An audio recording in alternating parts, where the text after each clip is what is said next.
I heard about a third fight between you and Apollo. How do you know all this? I'm his son. I want you to train me. Your father was special. I don't know if you are. Take back everything that's ever hurt you. You belong here. Bon sang, ce que ça fait du bien d'avoir un vrai bon film. Un vrai bon film, sans pression, sans prise de tête, sans vaseline. Quand je suis sorti de la salle, j'étais un peu genre... Wouhou. Vous l'aurez donc compris, aujourd'hui il est question de... Toute la critique avec? Ça peut se faire. Bonjour à toutes et à tous, vous l'aurez donc compris, aujourd'hui il est question de Creed, le 7ème épisode de la saga Rocky, ou peut-être le premier de la saga Creed, on va en parler plus tard, ça dépend de la manière dont vous avez interprété le film. Le genre de film où, quand je sors de la salle, je me dis...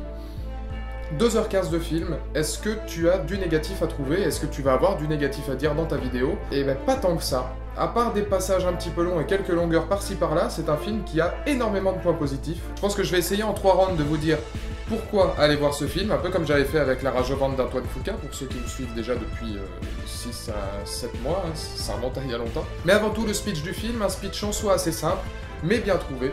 Apollo Creed a eu un enfant, Adonis Creed, qui est prison pour mineurs, depuis plusieurs années, étant donné qu'il aime beaucoup se battre et que c'est un enfant à problème, qui va être recueilli par Marianne, et Adonis Creed va devenir finalement un personnage en demi-teinte, un personnage qui vit dans le luxe, un personnage qui a une situation professionnelle, mais qui d'un autre côté souhaite devenir boxeur professionnel et fait des combats au Mexique justement pour pouvoir se battre, étant donné que c'est un enfant qui s'est toujours battu depuis ses premiers jours.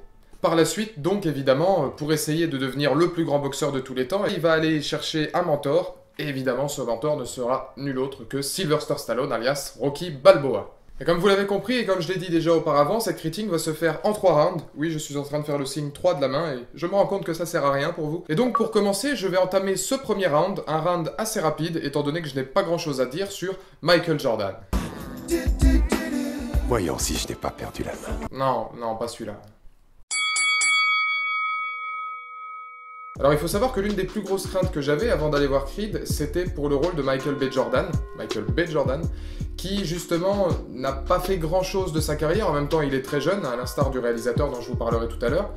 Et les 4 Fantastiques, étant donné la purge que ça a été, je me suis dit, ça peut être à double tranchant, soit ça peut être un très bon Creed, soit ça peut être vraiment une purge, encore une fois. Et il faut savoir aussi que voilà, Apollo Creed était mon personnage préféré, de très loin, pour son charisme, pour son assurance, pour l'amitié et finalement tout ce côté amour interdit qu'il avait avec Rocky, puisque c'était son meilleur ennemi pendant des années avec des combats dont vous connaissez l'ampleur si vous avez vu la saga. Et Apollo Creed a été peut-être la raison qui m'a poussé à adorer cette saga Rocky, qui restera pour moi l'une des plus grandes sagas américaines, dans la culture américaine et même dans la culture mondiale. La culture de la gagne, la culture du sport et surtout la culture de la boxe, sachant que c'est un sport que j'aime beaucoup. C'était donc difficile pour Michael B. Jordan de prendre les talons du fils d'Apollo Creed, et il s'en sort très bien. Il s'en sort foutrement bien. Je dois dire que j'ai complètement oublié ce qu'il avait fait dans les 4 Fantastiques, étant donné que là, il est massif, il est puissant, il en fait pas trop, mais il en fait pas trop peu. Il est vraiment dans un schéma proche du fils d'Apollo Creed, avec justement, on voit à un moment donné où il a une petite moustache et où sa manière d'effectuer des rictus sur le ring, sa manière de rire, sa manière de temps à autre d'être un petit peu violent, puisqu'on sent que c'est quelqu'un qui peut péter à tout instant, rappelle Carl Weathers, qui joue justement Apollo Creed. Donc jusqu'au physique et jusqu'au faciès de l'acteur, on a vraiment cette impression, que il peut y avoir que Michael B. Jordan pour incarner aussi bien le fils d'Apollo Creed, qui est... Et là, je vais donner mon avis personnel, à mon avis, le premier épisode d'une nouvelle saga. Je pense pas qu'il est à mettre dans la saga Rocky. Je pense même que c'est une vidéo sans spoiler, donc j'en parlerai pas. Mais je pense que Rocky va au fur et à mesure céder sa place jusqu'au personnage de Stallone, qui à mon avis sera de moins en moins présent, voire peut-être même plus du tout présent dans les prochains films, d'un point de vue scénaristique comme d'un point de vue pratique, puisque là je pense qu'on veut créer un nouveau Rocky, moderne, avec des idées d'aujourd'hui, basé sur le fils d'Apollo Creed. Et c'était une grosse pression pour Michael B. Jordan, forcément, de reprendre un rôle comme ça et voilà, d'essayer de rentrer dans les talons d'un personnage qui peut devenir un personnage d'une saga qui se veut culte, déjà maintenant, et d'une peut-être prochaine saga qui sera culte elle aussi pour des gens de ma génération ou pour des gens plus jeunes qui aiment la boxe. Un rôle qui n'était pas forcément simple, mais que ce soit dans sa manière de boxer, que ce soit dans sa manière de jouer, que ce soit dans sa manière d'être en règle générale, Michael B. Jordan est vraiment très intéressant, une très bonne surprise. Coup de chapeau à ce jeune acteur qui réussit franchement un pari assez fou, rendre Apollo Creed encore plus légendaire et rendre le fils de Creed, Adonis, vraiment très immersif. Le deuxième point que je voudrais aborder, c'est évidemment le cas Rocky Balboa, aka Sylvester Stallone, qui a gagné le Golden Globe, ça je sais pas si vous êtes au courant, a gagné le Golden Globe du meilleur second rôle, puisque c'est vrai que dans ce film, c'est un second rôle pure souche. Rocky n'est plus le personnage principal, pour plusieurs raisons, et la raison que j'avais abordée d'ailleurs tout à l'heure, c'est pour voilà, cette espèce de passage de flambeau qu'il va y avoir entre la saga de Rocky et la saga de Creed, qui pour moi sont deux sagas qui vont être distinctes, mais réunies autour d'un même film. C'est génial avec les gants de faire des mouvements comme ça, j'adore. Le jeu de Stallone est propre, vraiment très bon, et plus encore que son jeu, puisque finalement, il a un jeu qui se rapproche un petit peu de son personnage dans Match Retour, par exemple, qui était sorti il y a quelques années. Dira-t-on dans un jeu à la Stallone, puisque je pense que Stallone, peu importe le film dans lequel il joue, aura, voilà, son style bien particulier. Mais ce qui m'a le plus frappé, c'est les capacités scénaristiques de Stallone. Alors on pourra dire ce qu'on veut d'Expandables, moi je pense que réunir tout un casting comme ça juste pour faire exploser 2-3 bagnoles, eh ben, c'est louable. Après tout, c'est pas pour le scénario qu'on va le voir, donc je vois pas l'intérêt de critiquer ce scénario-là puisqu'il est inexistant, mais on va pas voir ce film pour ça. Mais Stallone est un excellent scénariste, il l'a prouvé avec les précédents Rocky, notamment Rocky 4 qui pour moi est mon préféré, avec voilà tout ce côté un petit peu guerre froide, battre des Ruskov, etc. Et vraiment les États-Unis, et c'est plus qu'un combat, c'est un combat pour l'honneur, un combat pour Apollo Creed, un combat pour les Américains, pardon. Mais plus encore que ça, je trouve que l'idée d'aller chercher Creed, l'idée d'aller chercher le fils d'Apollo pour relancer une série qui était avec le 5 et le 6 en perte de vitesse, c'est brillant. Et voilà, Stallone se met de côté, mais reste d'un point de vue scénaristique très présent, et je voulais juste saluer Sylvester, n'est-ce pas, tout simplement puisque c'est quelqu'un finalement où il ne faut pas faire d'amalgame, il ne faut pas faire de stéréotypes. Stallone est quelqu'un de très intelligent, c'est un très bon acteur, mais capable de mettre plusieurs émotions au sein de ce même personnage. Par exemple, quand il va sur la tombe d'Adrienne Balboa, qui est sa femme, quand il voit pour la première fois le fils Creed, quand il est sur le ring, on voit qu'il a encore beaucoup d'émotions. Il y a une grande péripétie qui tourne autour de Rocky dans le film dont je ne vous parlerai pas puisque je ne veux pas spoiler, mais il le joue très bien. Et au-delà de ce jeu d'acteur, c'est vraiment un scénariste, c'est vraiment quelqu'un qui a su élever la saga Rocky, et qui a su prendre la saga Rocky sous son aile pour en faire quelque chose de vraiment immersif, de vraiment intense et de vraiment sympa à regarder. Et voilà, je pense que si aujourd'hui dans la culture populaire et dans la culture américaine, on voit Rocky comme une grande saga, comme une saga sur la vie avant tout, avant la boxe c'est une saga sur la vie, comment se relever, comme je l'ai déjà dit précédemment, c'est grâce à Stallone, puisque je pense que ce sont ses valeurs profondes. Donc voilà, un grand merci à Sylvester Stallone pour avoir osé remettre cette saga au goût du jour. Et c'est la grande question du film, est-ce que l'avenir, est-ce que voilà, le futur peut s'articuler autour du personnage d'Adonis Creed, qui est le fils d'Apollo, et comment, par une ancienne saga, on arrive encore une fois à faire quelque chose de différent. Et pour terminer cette critique très rapidement, je voudrais parler de la réalisation, alias Ryan Coogler.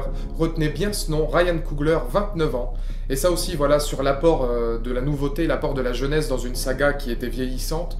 Ryan Coogler, 29 ans, a réussi le pari fou de faire un film vraiment immersif, intéressant, en reprenant les bases des premiers opus, mais en faisant quelque chose de complètement différent et en remodelant à sa manière. C'est-à-dire qu'il a réussi, pas comme Star Wars 7 par exemple, et à contrario, pas non plus comme Jurassic World qui était pour certains moments beaucoup basé sur le fanservice. Moi qui adorais Jurassic World, vous savez que ça me fait mal de dire ça, mais c'est vrai.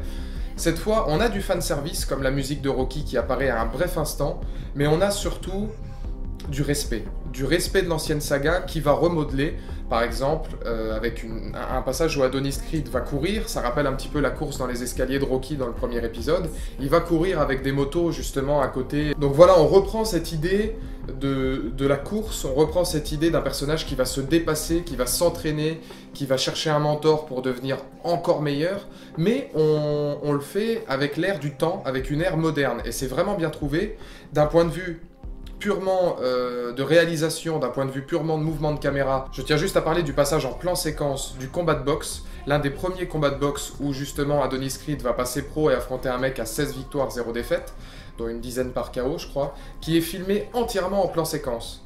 Et là franchement je me suis dit chapeau à la réalisation d'avoir les couilles de faire ça, mais surtout pour revenir là-dessus, place aux acteurs qui, à aucun moment, sur une scène qui dure facile 8 minutes quand même, et j'ai pas vu de coupe de plan, etc. Donc je pense que ça a été fait du début à la fin en 8 minutes. Que ce soit les figurants qui sont au taquet dans la salle, que ce soit Stallone derrière qui gueule, que ce soit les entraîneurs, que ce soit les deux boxeurs, que ce soit l'arbitre, tout est fait, tout est chorégraphié de manière exceptionnelle pour qu'en 8 minutes, on ait d'un point A à un point B une scène énorme. Et ça, franchement, pour un réalisateur de 29 ans, montrer une scène de boxe comme ça, ce que faisait pas par exemple La Rage au ventre, qui était un film plutôt axé sur en dehors de la boxe, comment survivre quand on est tout perdu. Et c'est hyper audacieux de la part d'un réal, encore une fois, de 29 ans. C'est que son deuxième long métrage, donc on a vraiment une idée voilà, de neuf, de nouveauté, de faire quelque chose de nouveau dans le respect du noble art, et ça c'est sympa, parce que je pense qu'un plan séquence, pour voir vraiment un petit peu les dégâts, pour voir un petit peu l'effort que peuvent donner ces acteurs dans leurs conditions physiques et dans le sport de la boxe, puisqu'ils ont dû s'entraîner à boxer. Michael B. Jordan a pris une masse énorme pour ce rôle-là. On voit par exemple dans l'entrée des artistes, à un moment donné, j'appelle ça l'entrée des artistes, l'entrée des boxeurs lors du combat final, pareil, un plan séquence, du moment où Creed et Rocky vont quitter les vestiaires pour rentrer peu à peu vers l'immense salle, avec une BO qui est très soignée, BO hip-hop un peu hip-hop, un peu de trap peut-être, rap moderne. J'ai moins aimé que La Rage au ventre, mais ça reste quand même du très bon taf de mise en scène. Et voilà, on a un plan séquence pour l'emmener jusqu'à la salle, et j'ai trouvé Ryan Coogler audacieux dans sa réalisation, avec des prises de risques, avec un film qui n'est pas cliché. Il n'y a aucun moment qui est attendu, il y a beaucoup de rebondissements qu'on n'attend pas seulement sur le résultat des matchs, mais en règle générale. Et voilà, c'est très audacieux, c'est pas cliché, c'est vraiment un film novateur pour la boxe, novateur pour la saga Rocky, mais un pur divertissement qui pourra faire plaisir à tous. Donc je vous incite vraiment à aller le voir. Franchement, à part quelques longueurs de temps à autre, dont je peux pas trop parler puisque ça révélerait certains points scénaristiques très importants dans le film, je suis ressorti très enthousiaste vraiment de cette séance, un peu comme Durandal. Je vous invite à aller voir sa vidéo aussi, que je mettrai dans le lien ci-dessous. Mais franchement, un très bon film. Allez-y, moi je vous retrouve en février pour Point Break normalement, qui devrait être là beaucoup moins bon, enfin bon. J'y vais un peu pour me faire plaisir, hein. J'avoue que j'y vais pour mettre 2-3 jams à Point Break.